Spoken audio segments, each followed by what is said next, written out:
Welcome to the Jack Westin MCAT podcast with your host, Phil Hawkins. And Azaii Calderon Muñiz. Oh man, I'm so glad to be back. I feel like it's been weeks, and maybe because it has been weeks for those of you listening to the podcast. I am back and I'm excited because we have a special guest today. It is Ian. Now, Ian is somebody that we've been working together for a while. We've actually been kind of reminiscing about stories from like a year ago. But Ian is one of our academic advisors, and Ian's going to give you a lot more information, but I do want to kind of just take a moment to talk about this because I know Azaii and I talk about this all the time, but it's something that is really critically important to us is to lower barriers to getting into med school, lowering barriers to becoming a physician, because what's best for humanity is when the physicians are as diverse as the populations that they're serving. And the way that we do that is offering a lot of free stuff, a lot of those resources out there. And so most of you guys know Jack Westin's free resources, but I think that maybe the most important one is academic advising, or the most powerful one, because that can kind of like shine a light on all the other resources. And that also helps, it's very customizable. It's people who are going to give you personalized advice based on where you personally are at. There's lots of people out there that give advice on Reddit and different things. And I'm not even saying that advice is bad, but maybe that advice was good for that person, but maybe not for you if you're taking a different path to becoming a physician. Okay, I'm getting on my soapbox here, so I'm gonna step back because I'm getting really passionate. This is gonna be a good episode, I feel like. So I want to welcome Ian. It's impossible not to get excited that you're here and that we get to talk about academic advising. And just really quickly to let you guys know, we wanted to do this because it's not enough for us to talk about what academic advising is. We wanted to have Ian come on because no one is going to explain it better than Ian. And so it's really important for you to hear from the source. Ian, we are super, super excited to have you. Tell us what brought you here. What brought you to us in the first place? Well, I appreciate the warm words and the welcome from both of you. It is an honor to be on here. I know that you two are just so highly revered. At Jack Westin, there's so many moving parts. There's so many people that play, such integral parts into what we can do for students and what has led us to up until this point and what will continue to lead us, into the future. It was really a mission. I've actually been in higher education for upwards of a decade now. I've worked with pre-med, med, pre-law, and law students, and I was somewhat poached. You could say it's probably the best descriptive term from my previous company. But when I really heard Jack's mission, what he was just setting out to do and what he had been doing all the way since 2008, really, it connected with me. It really resonated because the goal was to be helping students, right? That was the end goal, was like, we want to see their long-term success versus we're worried about margins and bottom lines. And when I saw that it was such a tight-knit community, not just with those that worked here and those that started the company, but even with the students, it was this whole ecosystem, right? It wasn't just facts and figures and every student was looked at like just a number, right? And that meant so much to me because being a student, going through many years in schooling and, higher education as well myself, I saw the power of that because at the end of the day, what do we have if we don't have results for our students, right? We wouldn't be here if we weren't getting students results. And at the end of the day, that's all our students want and need is results. And so Jack was so just gung-ho, right? He was just driven in his purpose to create results for students that I saw it as just a home for me that I could be here, plant my roots and be long-term. So that's really when I got to meet Jack and I got to understand what his purpose was and his mission really. And then I saw it's all interconnected and congruent with all of you, right? All these other leaders here at Jack Westin. So I was so honored to be brought on as a co-director of academic advising. So yes, thank you for having me.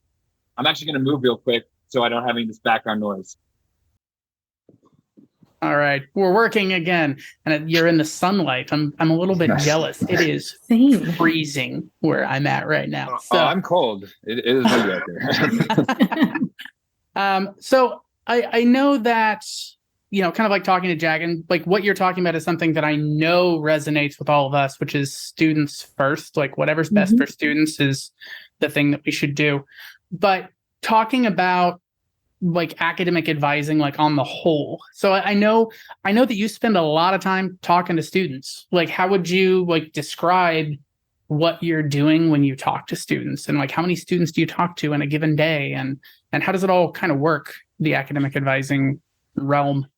That's a great question. I think it's really our job to not just connect with the students, but really listen, right? More than talk. And then once we have listened and understood where they're coming from, because obviously we're all, on the same path here as students. However, everyone may be in a different place in their timeline, whether they're reapplicants, repeaters, or first-time test takers, and first-time applicants. But it's really to understand where they're at and really take into account the emotional toll that this whole process takes on one, not just taking, into account how tough it's been just to get to this point, right? It's no small feat to go through a pre-med path and wind up here where we're either preparing for the MCAT and application for the first time, or, some of us doing it multiple times over.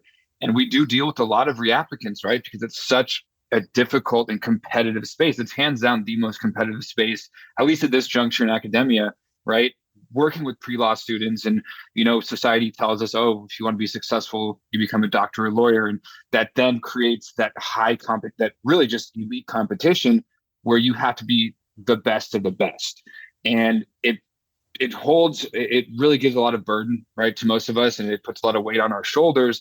And with academic advising, I think it's our job to help them navigate the waters, right? Give them recommendations, speak from our experiences, speak from, the plethora of our past students' experiences, so they can feel like they're not alone, because they're not, right? When you join Jack Westin, when you jump into one of our, free trial sessions, you see that there is this whole ecosystem, there's camaraderie, right? There's a community, really. And so it's really helping guide them, giving them the best recommendations as to which direction to head, and letting them know that, hey, you no longer have to do this alone, right? Especially being a reapplicant, especially being a non-traditional student, or repeat test taker. You're not always surrounded anymore with all these other pre-med students, and you feel like, oh my gosh, this is so overwhelming. Where do I go from here? One of the best, analogies that's ever been given down to me, actually from one of my students, was it's like being, dropped into a foreign city in a foreign country that you've never been to with no GPS, and somebody saying, hey, meet me at this address. And you're like, wait, what?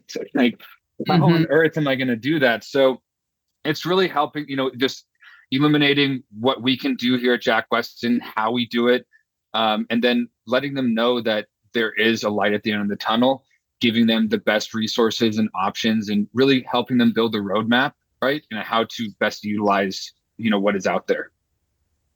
Yeah. I love that you mentioned you brought up a couple of students or kind of scenarios where students really need that extra support and that guidance. And I want to also add folks who are first in their family, either have gone to undergrad for the first time. So first generation college students, first time potential graduate students, right? People who don't have any physicians in their family. And so these, it's really tough to navigate when you don't know who to ask or who to turn to. And when it feels like all of the resources that could be available are scattered. And I think that's really one of the most powerful things that you guys can, connect with students and help orient them. And you guys are kind of the anchor for that, and figuring out, okay, what steps do I need to take now, right? Because there's just so much information out there. What applies to me? And I think that's something that you guys do that's so incredibly powerful and invaluable. Yeah. Well, thank you. That means a lot coming from you, Azaii. I know just your accolades and how hard you've worked and how far you've come. I'm a first generation American. I'm the son of an immigrant, right? And so I understand, especially even being an undergrad and even post grad, like we can come to a point where yes, we have our academic advisors there, but sometimes whether it's from just a lack of experience, or maybe they're overwhelmed, or just that contextual background, it doesn't exist, where they might want to be able to help you, but they just can't, right? And so where do we as students turn to in this pre-med space, right? It can be daunting. It can be overwhelming. And it is great that we offer, this department as academic advisors to be that liaison, right? To connect them to people like you, to connect them to our amazing, tutoring staff or the admissions department, right? I mean, with admissions, you look at so many of the unwritten rules of, medical school applications, and oh, wait a minute, if I'm not applying like right after May 31st, then I'm almost out of the running because it's on rolling admissions and I'm, just shooting myself in the foot. But the website on this institution site said the deadline is, insert date. Well, why isn't that so? It really does become not just challenging, but confusing. You can feel lost. You can feel alone, right? And then if you're not, being a reapplicant, being a, repeat test taker, it can feel dejecting. It can feel like, I have had many students tell me like I'm sometimes been overcome with imposter syndrome. Like, am I really supposed to be here? Am I supposed to be doing this? And I just really want to reach out to everybody and say, yes, you are. Right? If you're passionate about what you're doing, keep on this track, because you don't have to do this alone. Right. And I think that's one of the scariest things, is doing anything this challenging with such an uphill battle, trying to do it alone. It always feels better to have somebody in your corner. That's what I tell my students too, is when we team up, we are doing just that. We're becoming a team, and your goals become our goals. We're not happy if you're not reaching those goals, right? That's our number one priority, is like your bottom line is that's, your goals are our bottom line at the end of the day. That's something kind of like hitting on all of this stuff is stuff that like just makes me feel good about what we're doing. Because I think back of like where I was in this journey.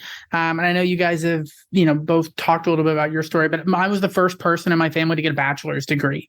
And when I was applying to med school, I was so lost, and I wish that I would have had what we offer now. Like somebody to just kind of shine a light on certain things, certain parts of the application, certain parts of the process. And it's one of those things that, like, to be honest, even if you have family members who are physicians, like things have changed a lot also.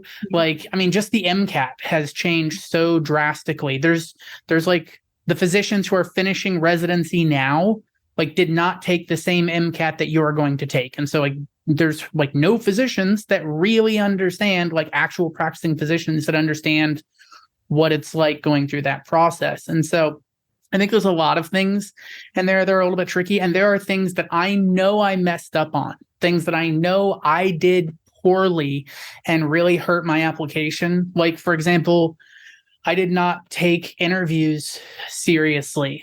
And the first 5 schools I interviewed at, I didn't get into any of them. And it's because I realized I was just bad at interviews, but I didn't know how important they were. I didn't know how to practice on interviews. I didn't know how to work on those things. The last 5 schools I interviewed at, I got into all of them. And it's just because I got better at interviewing. And like, that's something like, if I can help students who are, in the situation that I was in, and like help them just kind of like shine a light on those things. And that's why it's so important what the academic advisors do. And I want to emphasize this just in case anybody doesn't know this. It doesn't cost anything, right? Like, you talk to one of our advisors and they will give you advice. They'll listen to you, figure out where you're at, figure out what you need to know and what resources you need to be kind of pointed in the direction of. And they'll be able to help connect you with that so you can improve your chances of getting in. Phil, you bring up such a great point that it just floods me with so many memories of both in the pre-law and law space, and even with pre-med. It's, even if you do have someone in your life that is, a world-renowned, orthopedist, right, or what have you, they're maybe, when did they take the MCAT? 25 years ago, 30 years ago. They've been, if you want to get great at, being an orthopedic surgeon, and that's what they are, then hey, of course, like, take their advice, like mentor under them, shadow them, etc. And so if you're someone like you, Phil, who has been teaching for so long, Azaii, like you both poured so much of your life into teaching and into becoming masters of the MCAT. Like, well, that's who I want to be being taught by, right? At the end of the day, I had students back in, pre-law who were, looking to maybe ask help from a family friend that was a judge. And even the judge was like, man, I haven't taken the LSAT in so long, like, I'm not a master. Like, if you want to learn about law, you want to learn about courtroom etiquette and, procedure, by all means, come, I'll show you what I know, et cetera. But you two are the type of people, everyone that we have here at Jack Westin is so passionate about what they do. They're doing it by choice, right? You're doing it because you want to be here. And that's who I want to be taught by, people that are passionate about it, that want to send, as you were saying, Phil, like that proverbial ladder of success back down. That's who I want to be learning from. So it's so easy for me, and it's so gratifying to be able to send these students in, your direction. Like, look what Phil has worked so hard on. Look what all these, instructors do in their time because they want to do it, right?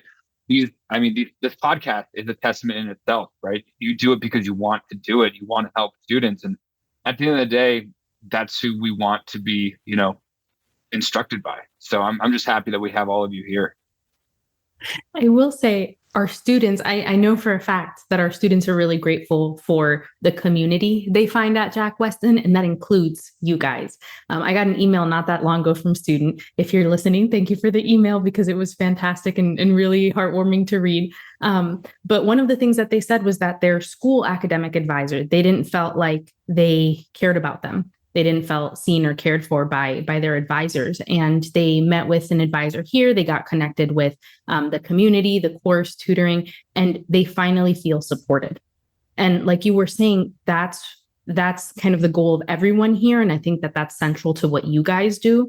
And so I just want to say that our students, once you've met with an advisor, once you've talked to one of them, once you've talked to Ian, you'll realize how special it is and that you really aren't alone. And I want to say that explicitly because sometimes it's easy to think, oh, well, they're just saying that, but it's a core part of our mission and our values here. So I wanted to be 100% clear with that. Thank you for that, Azaii. I appreciate hearing that because we all do. We do it for a reason, right? We believe in providing value, right? We provide value to these students. And in turn, I think that's why we've been so successful, even with our results, and it will only continue to exponentially grow. And we don't advertise, right? It's all word of mouth. It's all students saying, this made me feel great. I felt prepared. Look at my results, right? Look at my results. Let the results speak for themselves at the end of the day. And that comes from having people that are passionate about what they do, that take it upon themselves and they take it personal, right? We take our students' results personal. If somebody's not getting the support they need or something is happening, like we take that personal. We want to always put the student first.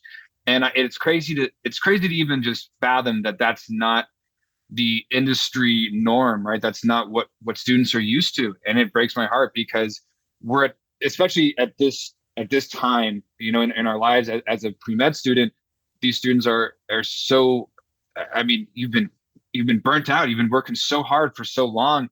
And this is really the gate, like the MCAT and your application and admissions. It's the ultimate, the gatekeeper, right? In order to get to that next step to living out their dreams of becoming a physician or, getting their, MD, PhD and et cetera, right? So it is incredible to be able to at least play a small part in that, right? I always say, you just got to meet us halfway. That's all. Just meet us halfway because we won't drop the ball on our end. You just got to put in the work, which all of you out there listening, none of you shy away from hard work. You didn't become this successful. You didn't get this far, right? By being afraid of hard work. You always rose and, stepped up to the challenge. So I just want to say you're doing the right thing. Keep going. That, there's nothing stopping you, right? You are good enough at the end of the day. Yeah. There's a lot of things just kind of in there. I know you kind of like hinted at, and I don't want this to turn into like slamming other prep companies or anything like that. No, but there are some things that we do that I think. So I know actually, Ian, we were talking about this literally yesterday, that a lot of times when students take the MCAT, like the plan is to take it once and be done. And so most students don't have a really good understanding of how like the biggest 6 test prep companies or 4 test prep companies, how do they do things differently? Because most students pick one and then kind of move into that. And like just having really good support, like you don't get that everywhere. Like I remember being at a prep company and talking with, the people that were running the company. that were saying like, oh, this, like, let's try to make this course last 5 months, because most students need like 6 or 7. And so that way we can charge them for the course again a second time.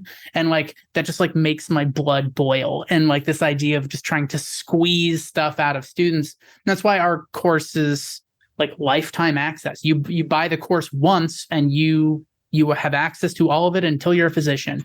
And that's just something that I think you don't see in other places. The academic advisors, this like free resource to like go to and talk to, like if you are plateauing on a score and you need help trying to figure out how to break through something, you're just starting out and you don't know like how to approach things, or even even after the MCAT, like there's still stuff that the academic advisors do to kind of help make that journey to becoming a physician easier. Maybe not easy, but easier. Yeah, we won't sugarcoat it. None of this is easy. We're not going to try to, make it seem that way. But yes, 100%. Just having even someone just to, vent to, and just get that off your chest. Like, I'm struggling with this. Point me in the right direction. Like, what do you have at Jack Westin? Who at Jack Westin can help me? What's the best direction for me to take? I think is sometimes just so valuable, because, yeah, you're just, if you're on the internet, right, and you Google search, you're just gonna get slammed with ads and this and that everywhere. And you're right. I always would say, and same thing, I don't think we need to drag any other company under the bus. I think I don't think we have to. I think our results speak for themselves, but you're right, Phil. Just logically speaking, why would we trust someone that is financially incentivized for us not to get the score we want that first time around? And so lifetime access is, it just, once again, it's a testament to who we are, and that we say, hey, when you put your faith in us, right, that's for a reason, because we want to see you succeed at all costs, whatever it takes. We want to see you succeed. Lifetime access is, unlimited access, rather. Like you get this until you are done taking the MCAT, whether it's, you had to push back because of, family reasons, or you went back to school and you did a post-bac, or et cetera. Like we want to see you succeed. We're not in the student, pinching business. We're not trying to just squeeze you for all that you're worth. At the end of the day, we want you to just put this behind you in the rearview mirror. Take the exam ideally once, right? But if for whatever reason, life gets in the way and you have to retake it, hey, you don't have to worry about coming back and, paying for an extension or some nonsense like that. I do believe that's something else that it goes along. It's all aligned with, what I felt when I talked to Jack, and when I got to speak with all of you, when I was really just scouting out if I wanted to come here. And so it was all congruent and aligned with how I believe we should be treating others. I always say to my students, I'll make a promise to you. I may not always tell you what you want to hear, but I will always tell you what you need to hear, because the hard truth, we all deserve that. We all deserve that. Yeah. I was thinking about this the other day, and because as students know, whether we like it or not, exams don't end once we get to medical school. And one of the things that Phil and we always talk about is how part of our mission is, and a lot of the instructors here, honestly, and I think that extends to other folks, and I suspect that strongly extends to you guys as well, is preparing you guys for medical school and for test taking in medical school and learning. And, that's why we have episodes on how to remember things and learning. We did that episode a while back. But what I noticed is, as you kind of continue, you start really realizing how fragmented the test prep sphere is. And that doesn't even just apply to medical. That doesn't even just apply to MCAT, because I was thinking about this in terms of medical school, where you have to go to one place to get live support, or like the kind of support that, Ian, you guys provide. You have to go to another place for content. You have to go to another place for questions and review, and then another place here and for there and that. And it's so incredibly fragmented because it puts the pressure on students to navigate like 10 different resources, 10 different, companies to try and pass an exam. And that's ridiculous, because you already have limited time, right? You already have the pressures of life and of studying for other things, right? And being a student. And, we have folks here who are studying for the MCAT that are working, some full-time, some part-time, some are still in school, some are doing those, post-bac programs that you talked about. And I think one thing that I realized the other day is just Jack Westin has become basically like a one-stop shop, so to speak, where all of the resources that you need are here. And even then, we have so many resources, such a strong combination of free and premium resources that it can be like, okay, where do I start, right? What is the best place to start? And how do I use the resources that Jack Westin has in an effective and efficient way? And I think that's where you guys, and Ian, I suspect you have strong, you have conversations with students about this. How do I use the resources, right? That all of the resources that Jack Westin provides. And I'm really curious as to what your favorite, I know this is on the spot, but I'm really curious as to what your favorite resource is, or that either favorite or that you have a lot of conversations with students about. Of course. Yeah. I mean, Bo, do you want to start with open access, my favorite open access resource? And then why not? Yeah. By all means. Let's get one and one. Yeah. I think truly, man, there's actually so many that it's hard to pick one. I love our Q Bank. I think when Phil first really just opened my eyes to what that meant for students, and then on top of that, so the Q Bank is one, right? It's right off the bat, we're saying, hey, if you haven't bought UWorld yet, like don't. We give you these 9,000 or so for free.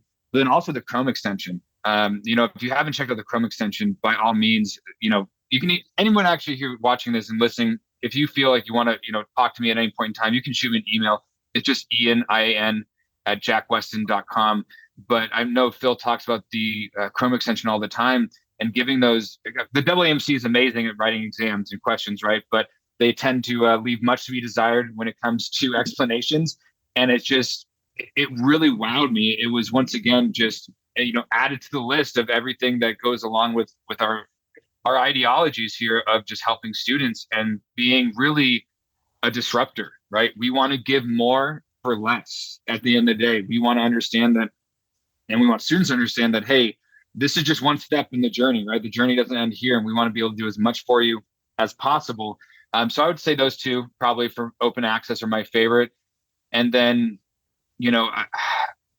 I really have a hard time, going away from just, and you close your eyes and you pick, and how the standards that we hold ourselves to, whether it's tutoring, right? We have the strictest hiring requirements where we're not just, hiring people that score, 528s or, 525s at their first time around by studying, a couple of books for 3 months, because it's so easy, right, to fall into that subreddit rabbit hole of, oh yeah, I studied my, these books for 2.5 months and I used this one, resource and I got a 523, and every or majority of students, 99% of us out there are saying, oh my gosh, am I just not good enough? Am I not as smart as these other people? When really that's 0.1% of the population. I mean, the average official MCAT score is a 502. And so when you're taking, all of you out there, you and your peers, you really are the best of the best. At this juncture right now, you are the best of the best. You're the hardest working, the most intelligent, you're most driven. And so if we're scoring a 502 on average, does that mean that there's something wrong with us? Or is it something wrong with the system and how we're taught and how we've been brought up being taught and learning? And it's certainly the latter, right? It's not us. It's just we're never taught to think this way. The goal here is to get into the minds of the test makers. The goal here is to get you to be a great MCAT taker, to have you really jump off the page in your application. Why? Because if we all have, stellar grades, we all have a great MCAT score, it's like, well, what's going to differentiate you from someone else? Why should they bring you into this institution? So, yeah, I'm just so proud of the dedication that every single one of our departments puts, into this, right? That dedication, the results, once again, they speak for themselves. Whether you range from Phil, I mean, I'm just really proud and happy and grateful that we have you, right? All the work you and Jack did for the course. You talk about, the level of experience and the fact that, I even tell my students, hey, we wouldn't go and hire LeBron James to teach us how to be tall. It just doesn't make any sense. Because it doesn't. So we don't hire naturals, because it's one thing to be able to score high, and it's a whole nother thing to be able to teach somebody to score high. So we require that all of our tutors, right, have had significant point jumps themselves. They didn't just start way up high after, reading a couple of books for 2.5 months. And then, you look at really the admissions department, like, who wouldn't want someone that sat on John Hopkins, admission committee to be looking over your application and to be going through, et cetera. It's like, yeah, of course I do. Right. It just, those resources, what we've done, what Jack has done, Jack has really, he's spared no expense because he wants to own, he believes that how you do anything is how you do everything. So Jack has been so focused, and it's so, I admire it so much. His dedication to excellence just absolutely, it just sings everywhere you look. Everything that we do, it never ceases to amaze me at the level of experience that each one of our team members has, the dedication they have, the passion they have, and then the accolades to go with it, right? The track record to go with it. So I know I kind of you opened a can of worms there, Azaii. You started asking what my favorite part was, and there's just way too much. I love you guys on the FTS, just bringing so much value, just letting students know what they're going to get if they decide to. So, invest their hard-earned time and money, right? And time, you were talking about time, Azaii, talking about like time is so valuable. You're right. It's the one commodity we can never buy more of, that's more valuable than anything. And I think, Phil, one of the first things you ever said to me in one of our longer meetings, a year ago or so, you said, Ian, every year that they have to push back, you talk about, even if they're going into pediatrics and family care, family medicine, that's a minimum $200,000 a year of lost earned income. And that's a lot of money, right? That's life-changing. Getting someone to start their dream a year earlier, rather than a year later, that means so much, right? It just, yeah.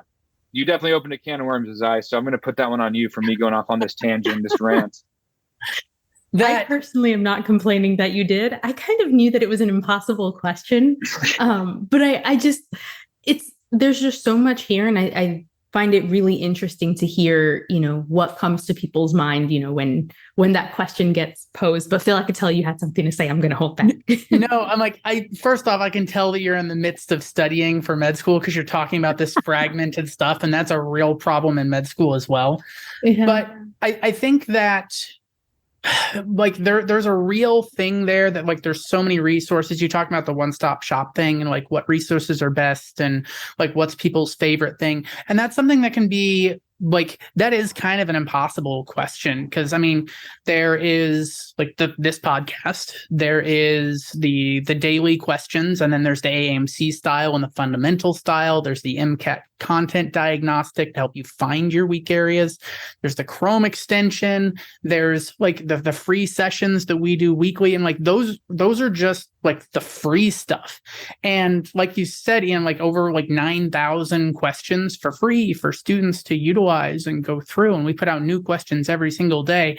And I think that like all of these resources, and then there's also the stuff that we have like tutoring and admissions and like the courses, and we have multiple courses, figuring out which course you need specifically.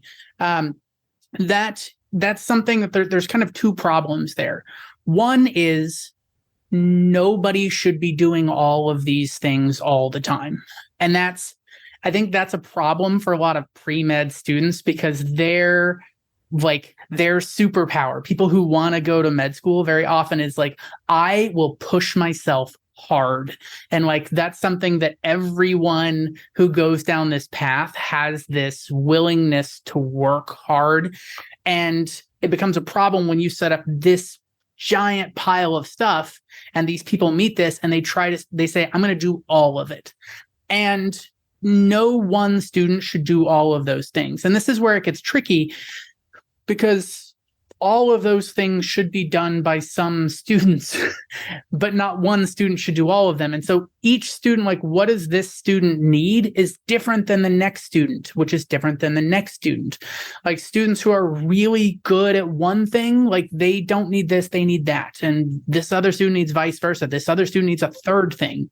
And so we have all of these resources that not every single student should be using. And this becomes the problem. And I think that honestly is why the academic advisors are valuable, because they get to dive in one-on-one with a student, figure out, okay, what's your story? What's going on with you?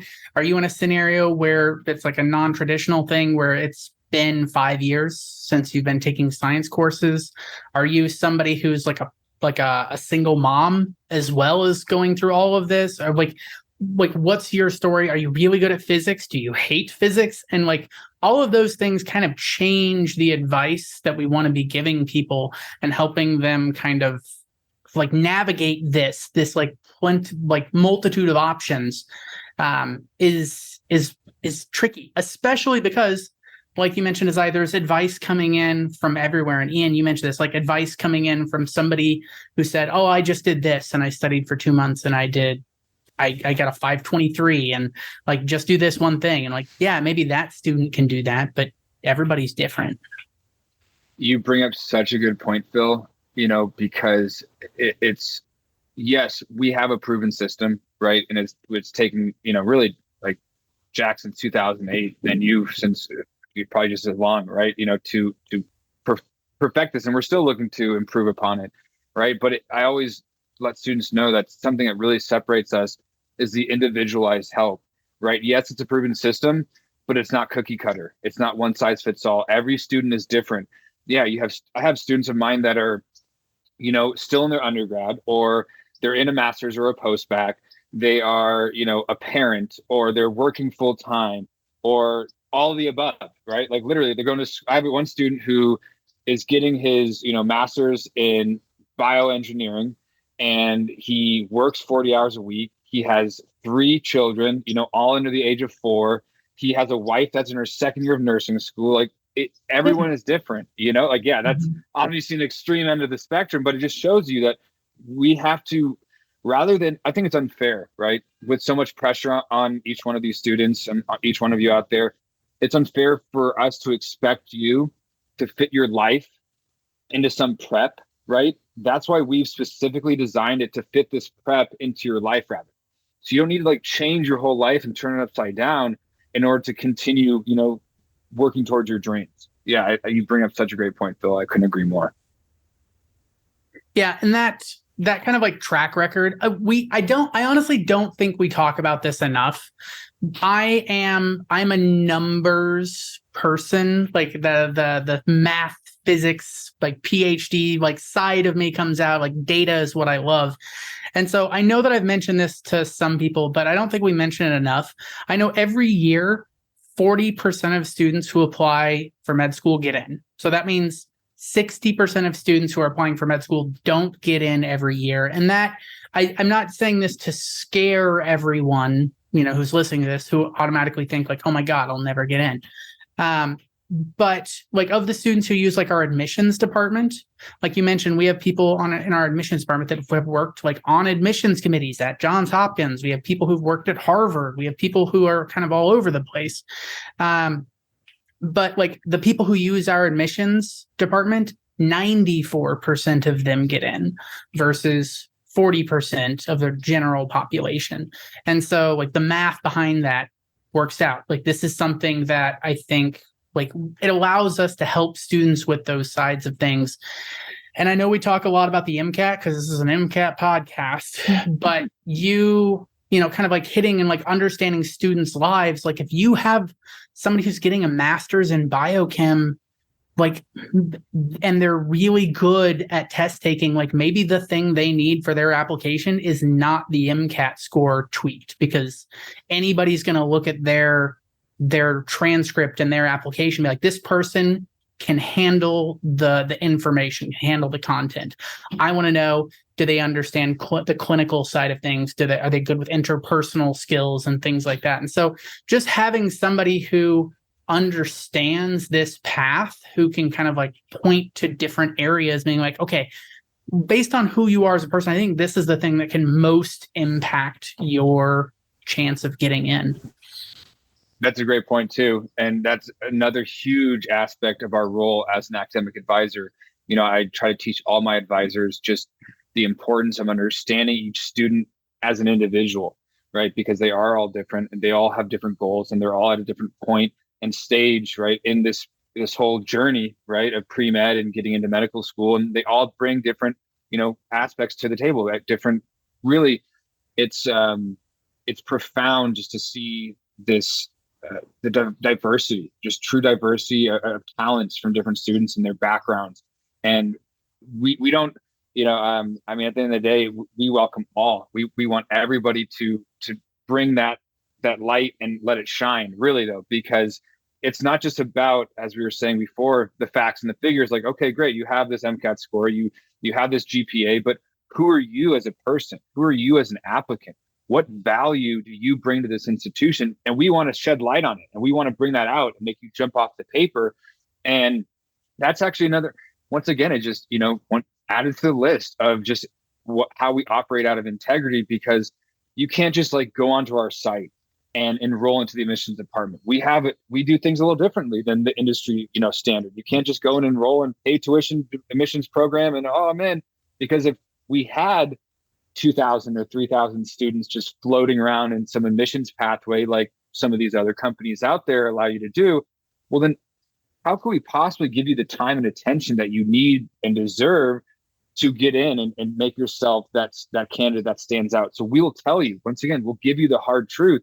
If you're not ready to apply, we don't want you wasting money. We don't want you wasting time or getting your hopes up and saying like, oh, I have to go now. I have to go now. Because on the other end of that coin, right, of, well, every year that we missed out on going, it's you've given up, one more year, our dreams are pushed away, or, losing this income. But also, what is one extra year, right? What's one extra cycle to actually have our dreams come true? Right? What's doing one extra year of getting more clinical, getting more research, right? Maybe getting some more community involvement, getting a paper published, et cetera, right? In order to bolster that application, make it bulletproof. So when we apply, they're like, oh yeah, I want this person. Yeah, I want them coming to my school because look how great they are because of everything they went above and beyond for. So yeah, 100%, Phil. I'm with you on that. Yeah. And you guys have said so much. I'm trying really hard. I don't know if you can tell, trying really hard to keep it all in. But yeah, like and I think what sometimes students forget is that, okay, we have that mentality of, I don't want to wait. But if you start trying to apply when you're not ready, you will have to wait anyway. So it's not even that, okay, it's another year. At that point, if you're applying and you're not ready, it's another year. And so it's another year. It's self-esteem, because let's be very frank, it's rough when you find yourself in that situation, especially because, sometimes or a lot of times society makes us think that our numbers are our worth, and that is not the case. And I tell that to my students all of the time. It's your time, it's your energy, right? And it's also your money. And so applying when you're not ready is not a good idea. And so, sometimes I'll have students in the course and they'll message me, or they'll come to office hours and, they'll say their test day is coming up really soon. And if you're not ready, you're not ready. And that's one of the things that you will get from us, from the advisors, is that being very frank. I do really quickly want to differentiate and make sure that it's clear. The admissions department is different than the academic advisors. The academic advisors will get you connected to the admissions department if that would be a good fit. But just because sometimes they sound really similar, it's really easy to mix the two up. But I know you guys can tell students all about the admissions department. And for people that haven't already been to one, our free trial sessions, we have course preview for CARS, we have course preview for the sciences, but also for admission. And so we have, you have the opportunity to meet with someone who's very deeply ingrained in our admissions department, to kind of see what that's about. And I want to also let you guys know that is another opportunity. And if you go to one of those, the link for academic advisors will be provided, because it really is, it's important to have someone that you can connect with, and who will be in your corner. And that's you, Ian. That's your team, the academic advisors. Yeah, I really appreciate that, because like Ian, you talked about, like, if we can, we want to get you into med school earlier if we think we can, because that gives you an extra year of being a doctor, an extra year of achieving your dreams. But just Azaii, you're right. Like, sometimes students need to push back, and it's not just like, I don't mean to like downplay this. It's not just like the self-esteem issues, because though, like, it can be really brutal going through that. But also the amount of effort and time and work that goes into that, when instead, if you spent that time and effort on this other thing, like you would have a way higher chance, like you're going to get into med school. But instead you put a lot of effort onto this, like the application process in and of itself, instead of focusing on the thing that is actually going to be beneficial and get you into med school. So it's not just like the lost time, but it's also the opportunity cost of like going through that application process when you're not ready. Like you could be doing things to get ready instead of that. And that's a really big thing as well.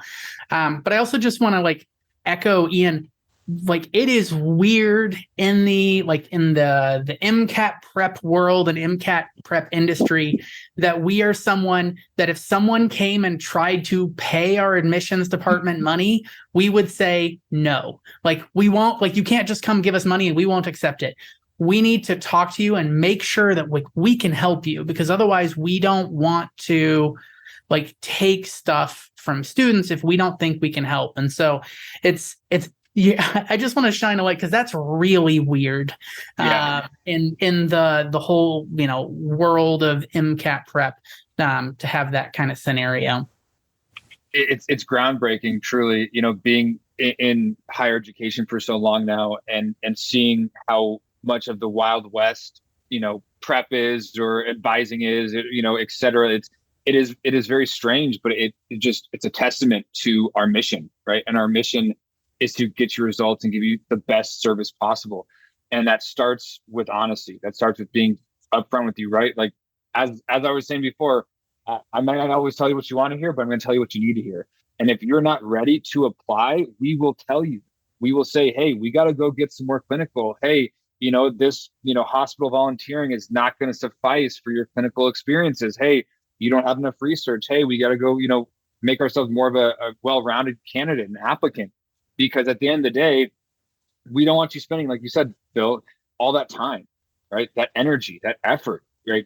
And Azaii, pouring your emotions into something, getting our hopes up and breaking down our self-esteem, because it all is a factor into this. And so we will tell you, right? Whether you like it or not, we're going to tell you the truth. We're going to let you know like how you stand. So that's why I always tell my students, hey, if you don't know where you stand, you can book an interview. You can book an admissions department interview. And at the very least, you will know how you stack up against your fellow applicant. Whether you get into the department or not, you will know how you stack up against your fellow applicants, which right there, that's invaluable. That's invaluable right there for sure. Yeah.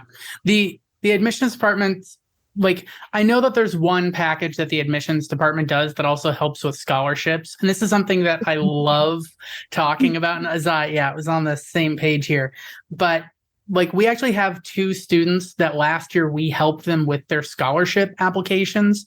And those 2 students got full rides to med school. I just want to pause for emphasis on that. That's hundreds of thousands of dollars each for those students, where their med school is straight paid for because they were able to get scholarships because we helped them with those scholarship applications.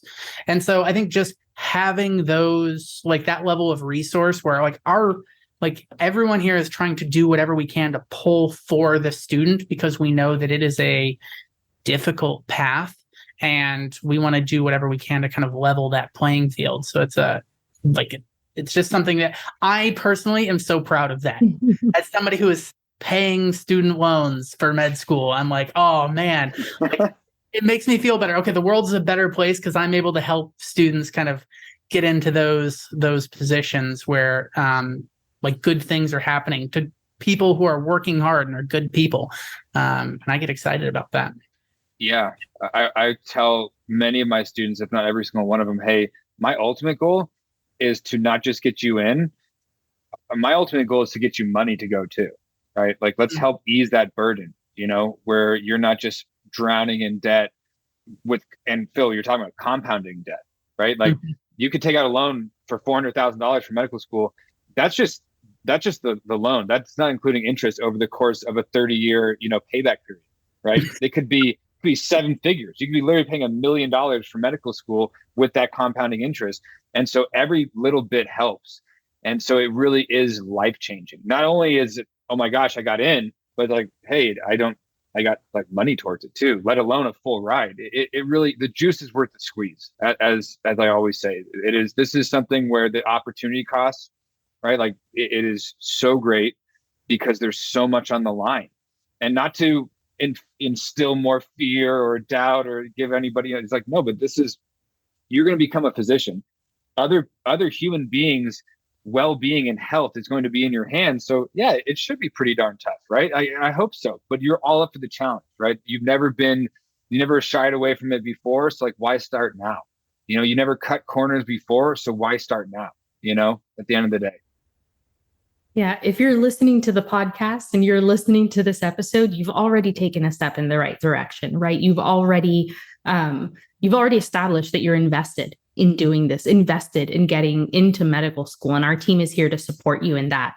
I also want to say, and I think it's really important, just along the lines of supporting our students and being a part of our mission. If you have the fee assistance program through the AMC and you meet with an advisor, let them know, because that can be, they'll make sure that, any of the resources that if you're interested in one of our other resources, if you're interested, in the course and tutoring, they can help make that financially feasible. And I think that's something else that is really important. And that we pride ourselves here at Jack Westin, making sure that any student who comes our way is able to get the resources that they need. And like, you already mentioned this, Phil, you mentioned this, Ian, just lowering the barriers to get into medical school, lowering the barriers to doing well on the MCAT as that kind of first step in that process. So if that's something that you've already been given and qualified for, let the advisor know. If you're not sure what I'm talking about, you can see more about the fee assistance program on the AMC's website, and you do have to apply for it. But once you get in, or once you receive the fee assistance program, they have a lot of resources that they will also provide you that are super beneficial and worth the effort of applying. Certainly. And to shed a little light on that, we do offer, right, to let all those students know, we offer 50% off of the courses, for all students that are qualified for the fee assistance waiver, because we understand and we want to be able to at least help out as much as we possibly can. So yeah, please explore the AAMC if you have not already done so, or if you are qualified for it, please let your advisor know. And to piggyback on what you said before, as maybe a few little conversations ago, yes, we as academic advisors are not in the admissions department.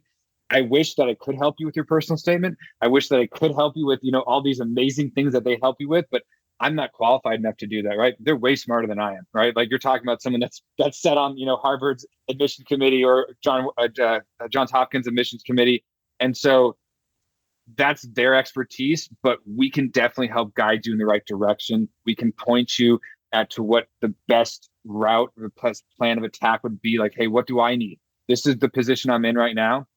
This is where I am. This is where I want to go. What are the best resources for me? Right? We can always help you with that. But yeah, when it comes to, thank you, Azaii, for saying that, because I never want to let my students down. It's like, well, I thought, Ian, you could help me with this. Like, I really wish I could, but it probably wouldn't work out too well. If you had me editing your personal statement or doing it, like you probably would. Trust me, you want Nicole and her team. Nicole has put together Nicole is our director of that department. She's been doing it full time for over a decade. She is absolutely brilliant, and she's so dedicated. She works way too many hours. Let me tell you that. She's always working. And she's amazing. And that just shows her dedication and her passion for students and getting those results. She's a huge reason for that 94+% first time applicant acceptance rate. And Phil highlighted that actually the North American average, right? For all you up there in Canada watching this, the North American average is 38% acceptance rate, right? And so she's got something in the water over there. She's put together this huge, diverse team that is absolutely incredible. They're all, they all have years and years of experience, and this is what they do full time, right? I can't stress enough, right? We don't do GRE, SAT, LSAT, bar, we don't do any of that.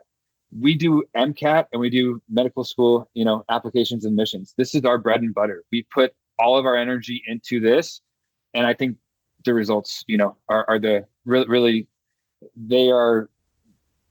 I mean, that's what comes out on the other end, right? That really is what the result is.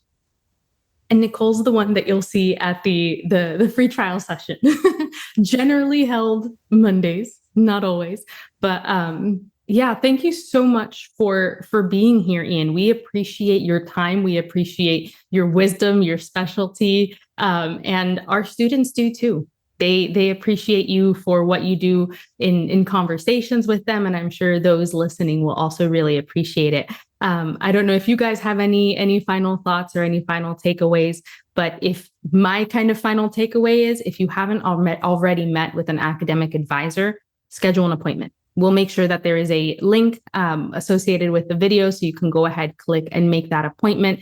Come see us, come see Ian. We're really excited to have you join the Jack Westin family.